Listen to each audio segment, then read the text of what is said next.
So the Energy Justice Lab is a research collaborative between Indiana University and the University of Pennsylvania. So it's like an interstate deal. And their mission is to explore, measure, improve equity and justice dimensions of society's ongoing energy transition. Obviously, that transition right now is a rather bumpy road. It's just sort of almost a kind of a civil war going on there. But be that as it may, I think we are making some progress. So Dr. Konisky is just going to give us an overview of the lab's research and programs and the increasing need to address household energy insecurity. And I think this is a very apt time to be looking at that issue as we proceed into the colder months of winter and more extreme weather events that are taking place across the country. So with that, I open it to Dr. Konisky. Great. Thanks for the introduction. Good evening, everybody. I hope you're doing well. Yeah, so thanks. I really glad to have this opportunity to tell you a little bit about our lab and then to just give you a bit of an overview of what we've been thinking about regarding energy insecurity and the challenges that people have affording their utility bills in particular. And one of the particular challenges around utility shutoffs that we've been working quite a bit on. Do you want me to share my screen? Do you want to advance slides? Either way is fine with me. Yes, if you could share your screen. Okay, sure. Yeah, thank you. I'm not as accustomed to WebEx, so we'll see if I get this to work. I hope so because I actually looked for your slides and I couldn't find them. So I Okay. hope- Are you seeing well, are you seeing slides? Yeah, Energy yeah. Justice Lab. Yeah. All right. Looks like we got it to work. Okay. All right, so here we go. So as was introduced, so just give you a sense, the Energy Justice Lab is a research collaboration. I'm a co-director. My main collaborator, Sonia Carley, used to be at Indiana University. She's now moved on to the University of Pennsylvania, where she's at the Climate Center for Energy Policy. The lab is basically a research collaboration where we interact quite a bit with not just folks at our universities, but people in the policy community who are working on questions related to the energy transition. Just to give you a sense of who we are, where our funding comes from, we have a pretty large team, mostly graduate students, but also some undergraduate students and some faculty from both our institutions. To give you a sense of our funding, we've received funding over the years from federal agencies such as the National Science Foundation, the US EPA, and the US Department of Energy.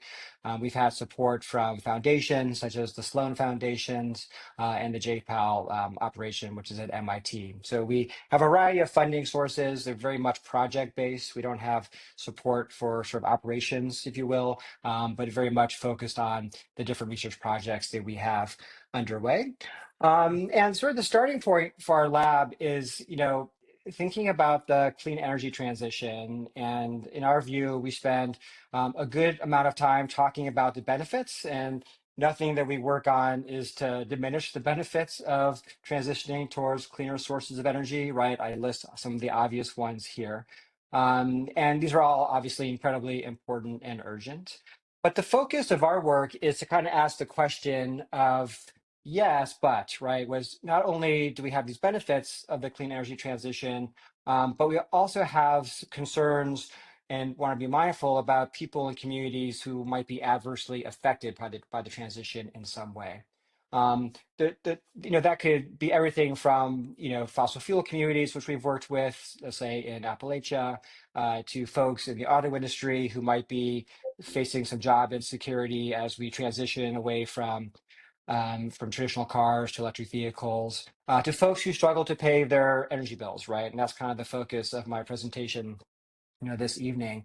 Obviously, as we transform our economy towards cleaner sources of energy, and as we see increasing demands on electricity from AI and data centers and things like this, this has the potential to make energy unaffordable for a lot of people. And that's a particular problem that is only likely to get become worse as we transform our energy economy, just because so much has to be built, so much of the grid has to be modernized, and that's going to negatively affect particularly those on the margins already. So just to kind of introduce that a little bit further, often when we're talking about, the energy transition as it relates to individuals and people in their homes, much of the discourse is around new technologies, right? Whether it be rooftop solar or electric vehicles. And obviously moving towards these technologies and getting them into the hands of more people is incredibly important. But for a lot of people, when they are engaging with energy, it's really about the basic necessities, right? It's keeping your house warm during the winter months. It is accessing cooling during hot summer months. And one of the big challenges, of course, is paying for energy services. So in the academic literature, the term that we are increasingly utilizing to sort of capture this challenge is household energy insecurity, sometimes residential energy insecurity. And a simple definition is the inability or the challenge to meet one's household energy needs. Often as it's kind of manifested in the ability to afford energy or to maintain comfortable temperatures and safe temperatures in your home, to avoid being shut off from your utility services if you fall behind on your bills, things like this. I think as you all will well know, energy is incredibly important for everyday household needs, whether it's charging our devices, increasingly enabling our kids to do well in school, which increasingly is an online experience for them, keeping perishable food healthy. But for a lot of people, it's also life-saving energy, right? People who are reliant on durable medical equipment, right? Absolutely need to have a constant source of energy and the ability to afford that energy to make sure that they are able to use their medical equipment. And then, of course, thinking about heat, thinking about cold, energy, electricity, natural gas, in many cases, is essential for helping people keep their homes, cool in the summer and warm cool in the summer, warm in the winter. So here's what we know about the extent of the challenge. If you look at federal statistics on energy insecurity, according to the most recent survey, which is now a little bit dated, this is data from 2020, the best estimates from the Energy Information Administration are that about 1 in 4 households experience some form of energy insecurity each year. Again, that's everything from inability to pay a bill to not being able to maintain a safe temperature, comfortable temperature in your home. It might reflect people who are making trade-offs between paying an energy bill and, let's say, paying for groceries or for health expenses, people who are forced into sort of that heat or eat dilemma that is often discussed. These are just some other data from the US Census Bureau through what had been their household pulse survey that provides similar evidence, right? Basically pointing across these different metrics that, roughly at any given time in the United States, somewhere between 20 to 25% of American households are struggling to pay energy bills, are often having to forego essential household needs like medicine or food to pay energy bills, and often again are unable to keep a safe temperature in their homes. So it gives you sort of a sense of some of the general statistics about the prevalence of energy insecurity. Part of the work that we've done at the Energy Justice Lab is to really focus in on utility disconnections in particular, right? You can sort of think about this as the most severe form of energy insecurity, right? This is situations where people are unable to pay a monthly bill. And as a result of that inability to pay their bill, their utility decides to shut off their service. Our focus is mostly in the energy space, but similar problems arise in the context of water as well. There is some data on disconnections, and at our lab, we have created something called the Utility Disconnections Dashboard, which is our effort to compile all of the data that we can on disconnections across the country. I pulled our most recent, the data we have for 2024, the most complete year that we have from recent times. And according to all of the documented cases of utility disconnections across the country, there are more than 3 million households, these are residential customers, who had either their electricity or natural gas shut off during 2024 due to non-payment of their bill. Now, it's important to emphasize here that we only have data from about 20 states, representing maybe 40% of all residential customers. So the actual number of disconnections is likely at least twice as large, and maybe 2.5 times as large, which would mean that something like 5 to 6 million residential customers across the country are being shut off by the utility due to non-payment of bills. We actually have really great data for Washington, D.C., Maryland, and Virginia, and I sort of tallied the totals for 2024 for those states and for the district, and you can see those data here, right? So, of course, this is just a total number of disconnections. With our dashboard, you can also look at disconnection rates, which would account for how many customers a particular utility might have. And it's not atypical for utilities to disconnect somewhere like 1 to 2% of their customers per year. So this is just I wanted to alert you and give you an opportunity to sort of see our dashboard. I'm not going to give you a kind of a tour of it this evening, but you can go to utilitydisconnections.org. And here's where we've compiled all of our data on disconnections. And what's really interesting about the data is that where it's reported sort of systematically and over time, you can get a sense of trends by utility, by state, by type of utility. For instance, comparing IOUs versus munis versus co-ops. From the few cases there, we have data. And as I said, we have really good coverage of Maryland, Washington, D.C., and Virginia, because data from your states and from the district is reported pretty comprehensively. So we actually have a good bit of information. And if we have time, and if you're interested, I'm happy to kind of show you some of the trends from those locations. Okay, so why do we care about this, right? Beyond just sort of the kind of the obvious reasons. So there are some pretty significant implications of energy insecurity. And these findings have been documented not just here in the United States, but also in Europe and other locations. And what we know is that people who are suffering from this particular form of material hardship, right, the inability to secure energy for their homes, are also more likely to experience long-term poverty. They're more likely to have people in their households who are suffering from acute and chronic health conditions, right? Everything from higher rates of asthma, difficulty sleeping, to just lower overall self-reported mental health, right? So what's noteworthy here is that energy insecurity has been found to be associated with both physical and mental health sort of adverse effects.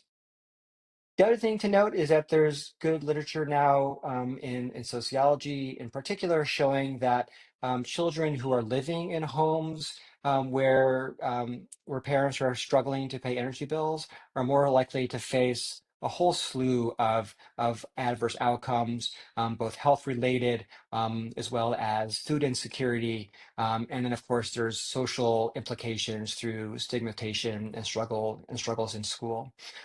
So the effects of energy insecurity are not just discomfort, right? It's not just they're not just a nuisance, but it leads to these very severe and kind of this wide portfolio of adverse effects on households who are experiencing it.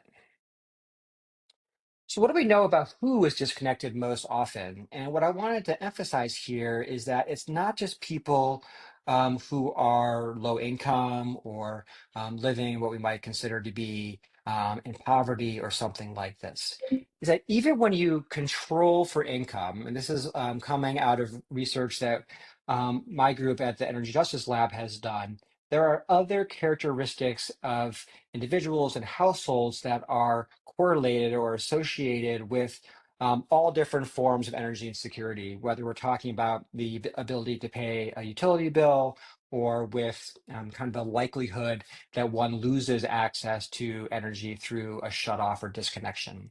So what we have found is that households of color are often 2 to 3 times more likely to be disconnected or to face challenges paying bills, again, controlling for the income of that household. Um, those who serve children or families with children under 5 years old are more likely to face energy insecurity. People who are medically compromised or medically vulnerable, particularly those who are reliant on electronic medical devices, and then people who are living in poor housing conditions, kind of defined broadly to include people who might not have HVAC systems which are working efficiently or functioning at all, people who might live in homes with drafty windows or doors, holes in the wall, these types of situations. So again, just to really underscore, these factors that we have found to be systematically associated with all forms of energy insecurity emerge from our analyses, even controlling for household income, right? So just knowing about material hardship or measuring one's income is not sufficient for fully understanding the households that are experiencing energy insecurity. A couple other things we've learned in our research, right, is that energy insecurity is not just an acute or short-term phenomenon, which is to say, so one story you often hear is that people have some sort of economic shock in their household. Let's say a family member loses their income, loses their job, and that leads them down a path where they are unable to afford their bills. Um, that certainly happens, and in many cases there is a short-term effect, which here we're measuring in this study as someone who over the course of a full year encountered some form of energy insecurity once, right? And that explains it's like 30, 40 percent of the cases. But what we learned in this research that we did, and this is coming from a survey of low-income households, is that people were often experiencing each form of energy security more than once during a year, which is to say there were multiple months in which they were unable to afford a bill. Some people who were receiving disconnection notices multiple times from their utility, and even cases where people were having their service shut off on multiple occasions, which kind of led us to think of this as much as being a persistent condition or a persistent experience and not just an acute one, right? And this has really important implications for thinking about policy, and I'll come to that towards the end of my talk. We also increasingly want to think about energy insecurity is not just being about energy, right? It relates to other things that people are experiencing. I've already kind of mentioned some of the other studies that are out there, but just to really underscore, we know that energy insecurity, again, is correlated with both adverse mental and physical health outcomes. People who are struggling to maintain, to sort of pay their rent and to maintain their home. And again, it's associated with both poor educational outcomes and family instability, right? So we're increasingly trying to think about energy insecurity as being just one of a sort of a cascading set of effects that people are experiencing often simultaneously. So what else what do we know about how people cope with this situation? Again, we've done a lot of survey work of low income households. And what we've learned from this research is that people tend to engage in both a set of sort of behavioral types of responses, having to do with how they manage their finances, but also other kind of behavioral responses, which is how they kind of maintain or try to maintain safe temperatures in their home. And often people are engaging in multiple types of these coping mechanisms or coping strategies at the same time. So just to give you a few examples, people often will just accrue debt, right? And they will, if they're unable to pay their bill, they will keep on accruing debt in the hopes of that their utility will not shut them off, or that they can at least wait until that moment before they have to pay off their bill. that's a coping strategy because they're obviously utilizing the money that they're saving by not paying their energy bill to to pay off and to maintain other household essentials. Another interesting thing we learned is that people often do what we call bill balancing, which is one month they may pay, their energy bill, another month they may pay their phone bill, another month they may meet their medical expenses, and they're constantly kind of rotating through the different debts that they have as a way to try to avoid sort of the worst outcomes, such as a utility shut off or something like this. I've already discussed people who have foregone expenses. Um, Another sort of group, if you will, of financial behaviors that we see is often people will try to lean on their personal networks as a way to pay off bills. Often this is family and friends. Sometimes it's going to a faith-based organization, such as a church. And then sometimes reaching out to government agencies for assistance. What's quite interesting for us in this research is that people often don't do the one obvious thing, which is call their utility and ask for assistance. Most utilities are willing to work with customers who are behind on their bills to enter into a payment arrangement or some sort of other plan. This doesn't get people necessarily to have reduced arrears or to have smaller debt, but it would, in most cases, allow someone to avoid the possibility of a disconnection. So those are all kind of these financial behaviors that we see pretty commonly. But another thing that we saw happen, particularly during the winter months, is that people try to find alternative ways to keep their homes warm.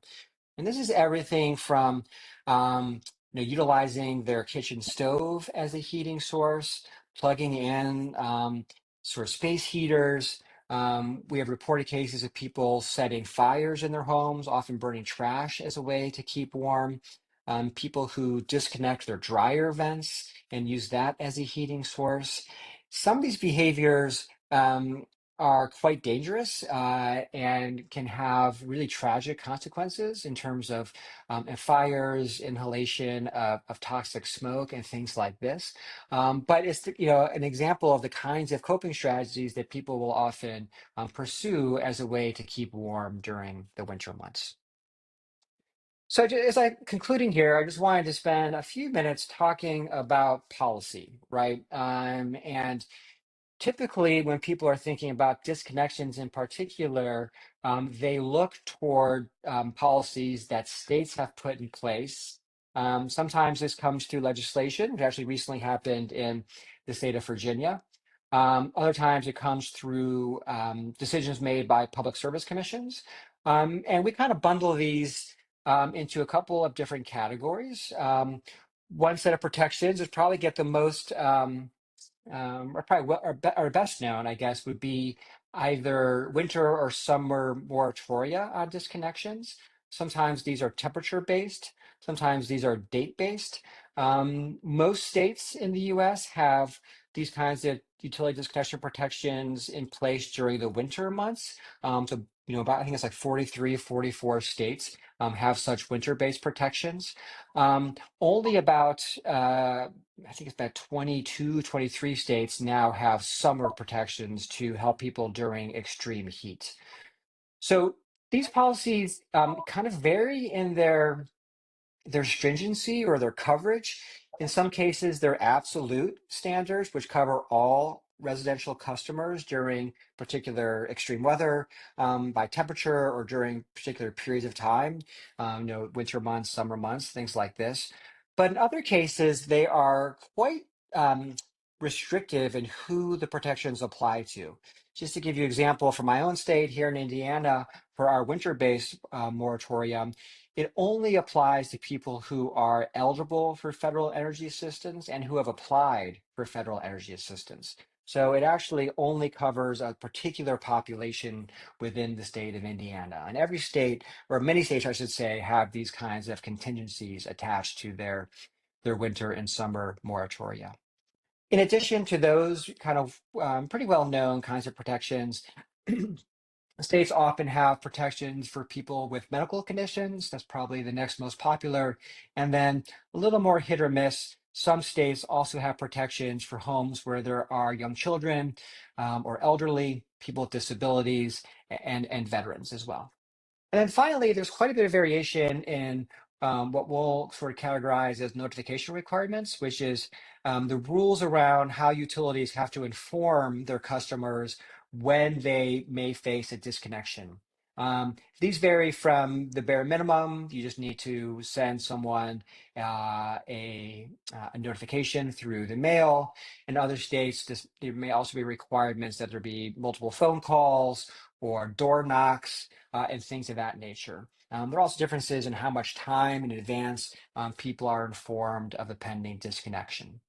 So there's lots of opportunities to think about state policies in these areas. My last slide is just hopefully broaden out the conversation about the possibilities for policy interventions. If you kind of think about a bit of a sequence of events where you might have households who are struggling to pay their energy bills. Then people may face a disconnection, leads to a notification, and then ultimately a shutoff. We can think about policy as intervening at different points in this sequence of events. And I'm going to sort of give you two buckets of policies one might think about. The first might be considered or sort of classified as sort of government policies, some of which you're probably quite familiar. This would be everything from programs that would help people avoid the situation where they might face struggles paying their energy bills. This would be everything from weatherization programs to giving people more control over their own energy production, let's say through either a rooftop solar program or access to a community-owned or community-shared solar program. There could be other technologies like smart meters to help people better manage their energy use. So there are these policies and these interventions that we could imagine is helping people make their homes more efficient, make their energy consumption more efficient, which hopefully reduces the pressure they face in paying bills. There's obviously well-known energy assistance programs like the federal LIHEAP program. They're the kinds of disconnection protections that I was just speaking about. And then in some places, there's now some experimentation with debt relief, right? Where you're basically helping people out of disconnections and the threat of disconnections through giving them relief on their debt. A second bundle of things you might think about as coming more from utilities themselves, sometimes on a voluntary basis from utilities, but more often through mandates from public service commissions, right? So this is everything or things including discounted utility rates, where you have different utility rates for lower income customers. Sometimes there are other kinds of like smooth billing or other kinds of budget billing processes that could be offered to some lower income classes of customers. And we might think about these types of policies as ways to reduce people's bills to hopefully lessen or diminish the chances that they're going to face a situation where they can't afford their essential energy. I was mentioning the ability for households to call their utility and to ask for help paying off their bills through payment plans. That's kind of what these arrearage management plans are about.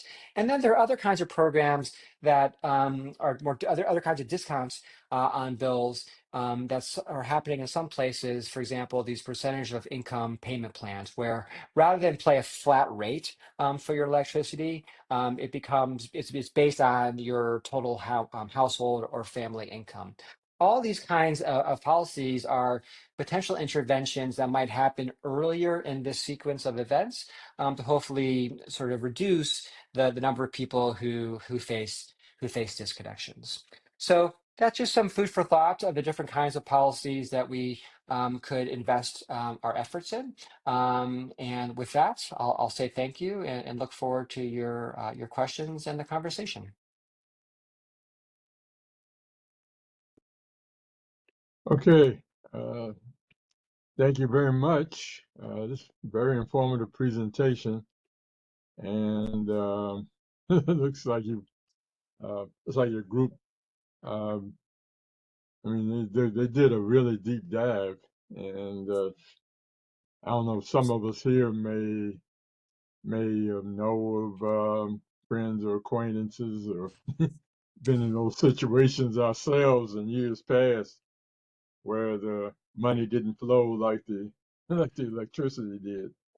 But that said, any comments? Any questions? I'll ask one, and this is a picky question, but I really got a lot out of this presentation. I Mhm. look forward to looking through it some more. But David, what I got on your dashboard, I noticed that there was a richness of data that you had on a zip code by zip code basis in Maryland. I did not see that similar richness and detail in Virginia. And I'm just curious if that's something that your team has the bandwidth to eventually uh, perform in Virginia like you have in Maryland.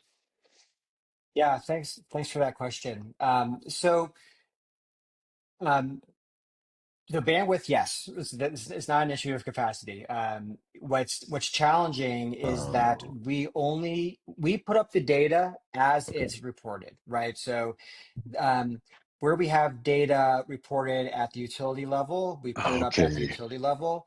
There are about 7 or 8 states across the country that currently also require disclosure from utilities Okay. below the service territory level, usually at the zip code level.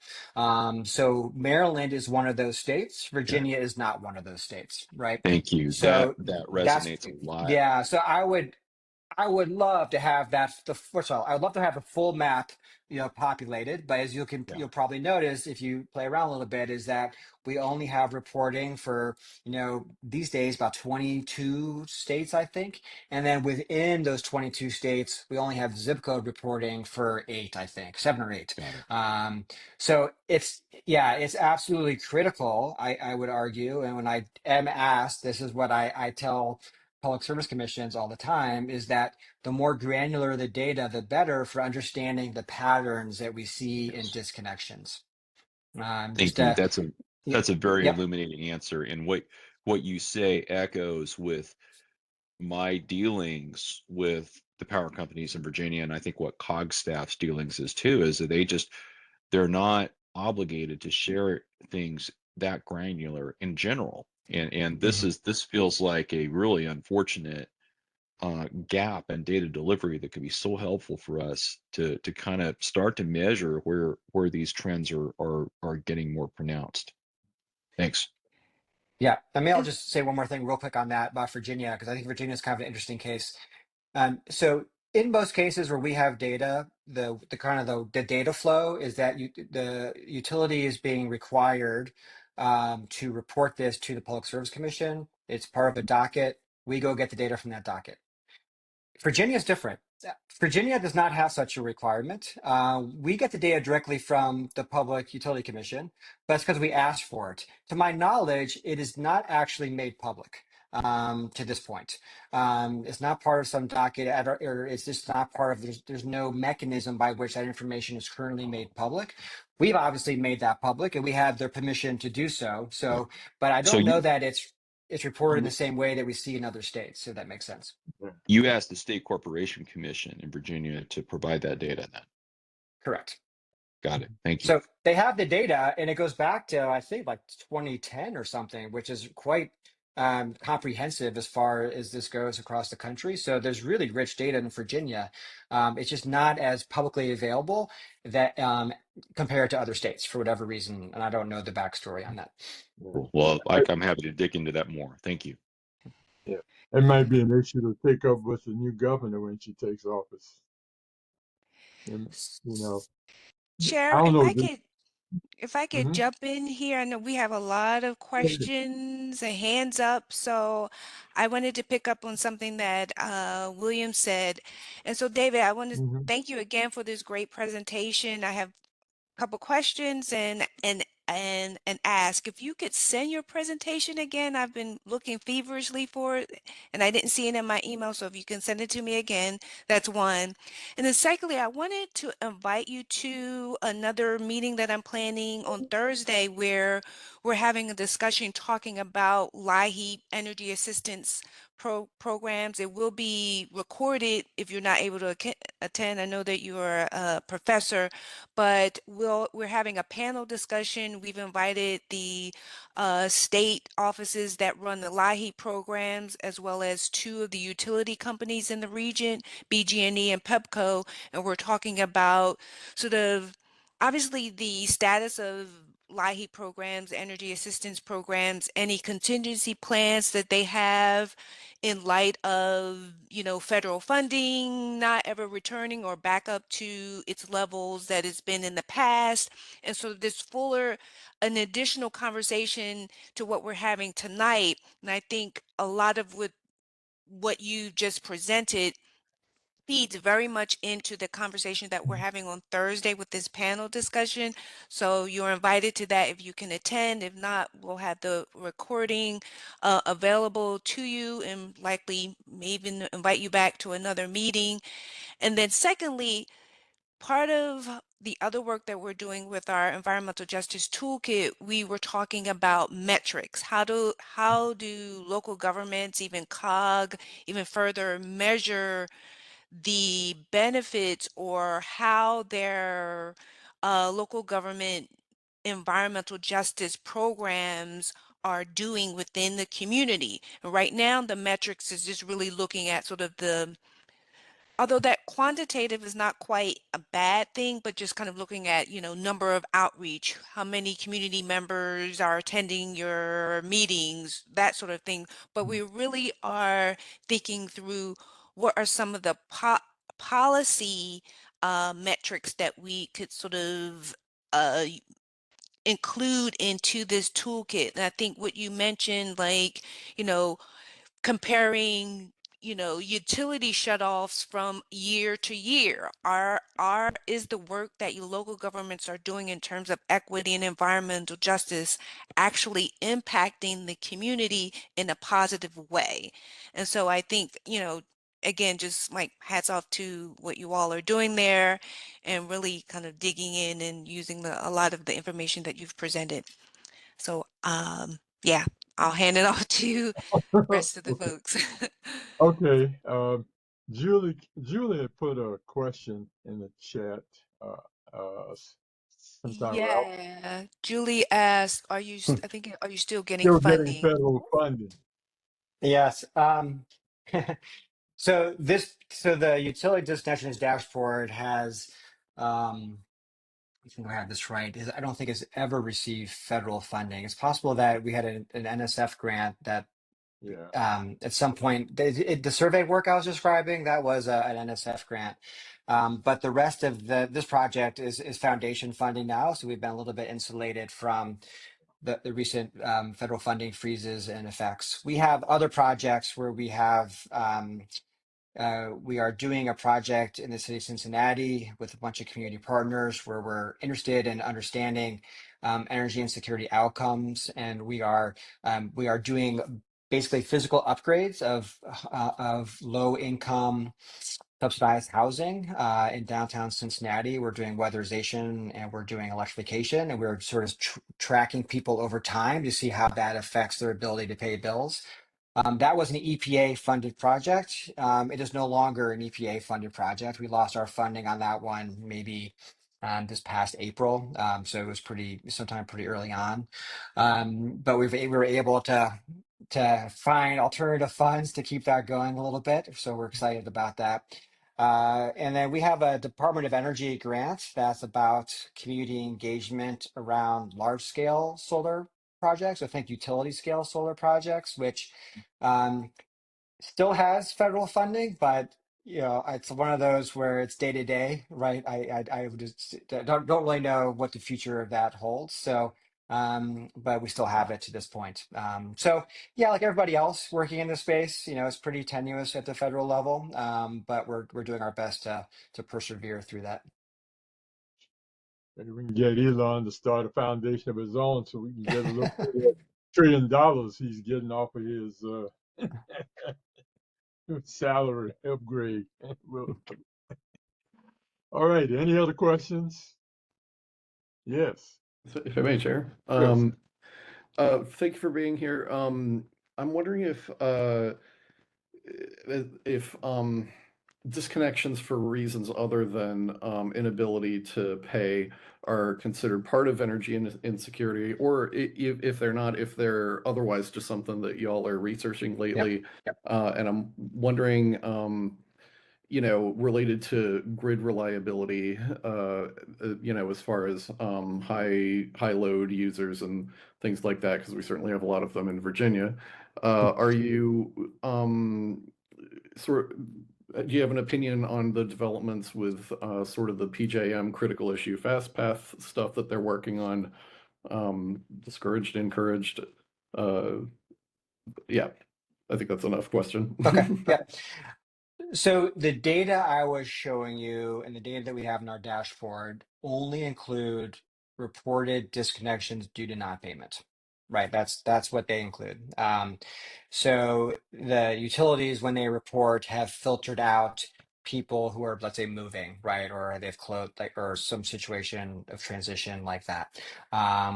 So it's solely people for non-payment, and it's important to note that we don't have this data everywhere, so I'm always a little bit hesitant to report a statistic, but there are some states that also report reconnections and reconnections that happen within 24 hours in most cases, how this is reported.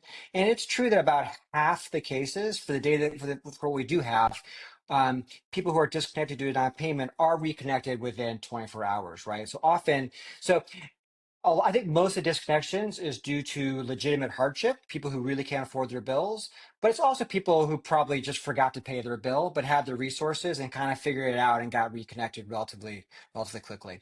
But so that's one thing just to say. So that's what we have and what we've studied to this point. There is other work in the social sciences, people who have looked at things like the pattern of power outages to see like where there might be vulnerabilities in the grid in particular, and then to see who gets reconnected sooner after sort of like power outages due to, let's say, storms or weather, things like this. And what's really interesting about this is that, by and large, people find that the same communities, the same types of individuals who struggle with the non-payment form of disconnections are also those who are more likely to experience power outages or delays in having their service reconnected after storms, right? So it probably is something to do with living in communities or parts of communities where there's been underinvestments and that the grid is not as sort of resilient to storms, but also probably speaks to where utilities are choosing to make decisions about who they're going to reconnect first, right? And that's a little bit, it's hard to say too much about that because we don't learn often about who's being prioritized in those processes, because that's happening inside utilities. So we don't really have access to that kind of decision making, but that's kind of suggested often by these data. I can't really speak to the issue you reference around PJFs. I don't know the specifics, so I'd just be speculating. But hopefully that gives you a sense that there is some other research out there that's interested in these more weather caused or natural hazard caused outages. And you do see these disparities emerging in those situations as well. Yeah, it sounds like it would fair to say that's a one dimension on energy equity, I would think. Yeah, for sure. Yeah, there definitely are people working on it. The power outage data is getting better and better. So I think we're seeing, at least in our kind of academic world, more and more studies of people trying to understand patterns of outages. And there's a lot of interest in particular on who is being prioritized for reconnection, because that's something that's kind of within the hands of utilities, and probably there's a good one could make a case for policy intervention there to be sure that's being done in a thoughtful, reasonable, and fair way. But then also on the investment side to sort of modernize and make grids more resilient, right, in the face of extreme weather. I think there's a lot of attention on where those investments are most necessary. Makes sense. Thank you, sir. Sure, of course. Okay. Any other questions or comments regarding Dr. Konisky's presentation? Yes, I Yeah. have my hand up. This is James Wang. I was going to ask you whether you've found any or looked into relationships between some of these policy interventions like weatherization or community-owned distributed generation. And so relationships between interventions and disconnection rates. And then you kind of partly answered, or you kind of uh, implied that you have looked into that when you were responding to one of the earlier questions. You said that one of your projects involves looking at or following households who have had weatherization done to their home and then seeing like how they're able to pay their bills over time. So I was wondering if you have any results from any of that research to date, or if it's still something you're looking into. Yeah, thanks for the question, James. So this is where we're going with our work, right? We feel like we spent a lot of time documenting problems and we really want to move towards identifying solutions, right? So what we've done to date, we don't have results yet on weatherization or electrification. I hope maybe 6 months from now, 9 months from now, we'll have some evidence about those particular interventions. I will say there's quite a bit of literature on weatherization programs that suggests that they are effective. So there's some evidence that's been out there for quite some time. The challenge with weatherization programs is that there's not sufficient investment. Like there's not enough money to go around, right? And that's kind of similar to LIHEAP and these energy assistance programs. The one careful study we've done that I feel the most confident about with results is that we have done studies of low to moderate income households who have rooftop solar on their homes. And we've done a comparison study where we can basically match low to moderate income homes, some with rooftop solar, some without rooftop solar. And there we find that those with rooftop solar have much better outcomes across a number of different indicators of energy insecurity. Everything from disconnections to ability to pay bills to ability to maintain a comfortable temperature in their house.